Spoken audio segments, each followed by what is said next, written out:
আৰু মই ইমানো প্ৰতিশ্ৰুতি দিছোঁ যে SITক অলপ সময় দিয়ক। SITয়ে যদি কৰিব নোৱাৰে বা SITৰ কাম কাজত অসমৰ ৰাইজ সন্তুষ্ট নহয়, আমি ইয়াক CBIলৈকেও প্ৰেৰণ কৰিম। জুবিন গাৰ্গৰ কিবা যে এক্সেছ বা কিবা বা যিকোনো এক্সেছ যে সিদ্ধাৰ্থ শৰ্মাৰ লগত আছে আমি উলিয়াই দিব লাগে। গৰিমা গৰ্গেতো আজিলৈকে আমাক অনুৰোধ কৰা নাই। যদি এনেকুৱা কিবা ঘটনা আছে যে যিটো সিদ্ধাৰ্থ শৰ্মাই লুকাই ৰাখিছে, প্ৰথমটো গৰিমা গৰ্গে আমাক ক'ব।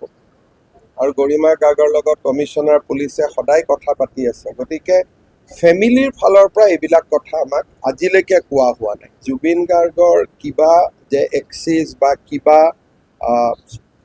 বা যিকোনো এক্সেছ যে সিদ্ধাৰ্থ শৰ্মাৰ লগত আছে আমি উলিয়াই দিব লাগে। গৰিমা গৰ্গেতো আজিলৈকে আমাক অনুৰোধ কৰা নাই।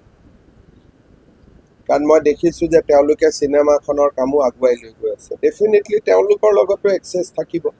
যদি এনেকুৱা কিবা ঘটনা আছে যে যিটো সিদ্ধাৰ্থ শৰ্মাই লুকাই ৰাখিছে, প্ৰথমটো গৰিমা গৰ্গে আমাক ক'ব।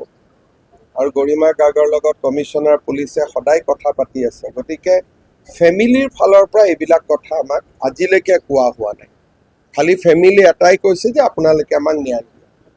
কিন্তু বাকী যিবিলাক কথা সামাজিক মাধ্যমত ওলাই আছে, বাতৰি কাকতত ওলাই আছে, এই কথাবিলাক গৰিমা গাৰ্গে আমাক জনোৱা নাই। গতিকে আপুনি যদি ভাবে বা আন কোনোবাই যদি ভাবে তেনেকুৱা কিবা তথ্য আছে, মই আহ্বান জনাম আপোনালোকে যেন CIDক গৈ পোনে পোনে এই তথ্যখিনি গতাই দিয়ে। তেতিয়া আমি অনুসন্ধান কৰিব পাৰিম।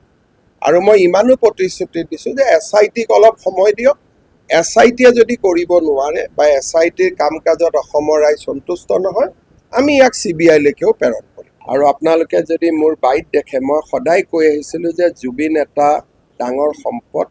কিন্তু একাংশ লোকে জুবিনক নিজৰ ব্যক্তিগত বিভিন্ন, আমি সহজ সৰল ভাষাত ক'ম যে ফাইদা উঠাবৰ কাৰণে ব্যৱহাৰ কৰা মই দেখিছিলোঁ। জুবিনক মই ব্যক্তিগতভাৱেও কৈছিলোঁ আৰু দুই এটা সামাজিক মিটিঙতো মই কথাবোৰ কৈছিলোঁ। কিন্তু এটা কথা লগতে মই কৈছিলোঁ যে জুবিনৰ আমি সাধাৰণ মানুহৰ লগত তুলনা কৰা উচিত নহয়। সাধাৰণতে আৰ্টিষ্ট মানুহবিলাকৰ ব্যৱহাৰ সাধাৰণ মানুহৰ দৰে নহয়।